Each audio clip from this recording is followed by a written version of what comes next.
अच्छी बात है, अपना बर्तन ओए लेके पाए चेक कराएं जरा। पाए चेक करे भाई, ओए होए क्या बात है, डाल दें। वाइट वाइट मजा आएगा इनसे, मजा आ जाएगा। बिल्कुल मुलायम। ये पिछला तो- पाया था जो डाला हमने? ये जो पहले डाला था पिछला था, अच्छा। ये आगे वाला। ओए होए क्या ये बात चेक है। कर, डाल दे डाल दे डाल दे। अब शोरबा जाएगा। अब गरम गरम शोरबा आएगा इसमें। अरे क्या बात है।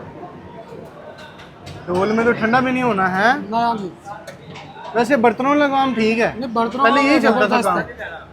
हेलो जी, डबल प्लाट है। क्या बात है। लो प्यारे बेहतरी भी आ गई, शुक्रिया, बड़ी मेहरबानी। इनके लिए खत भी पा दी, खत भी पाओ एक यार। अच्छा जी, मैं कहना लो लो प्यारे भाई, हेलो जी, खत पाती विच। ला खत भी आ गई। धुएं उड़ रहे हैं। हाय हाय हाय हाय हाय। मसाला भी पाओ, तरी भी पा दियो, और इन्होंने पा दियो और खुश आगे हैं। भाई, नहीं पैक हो गया।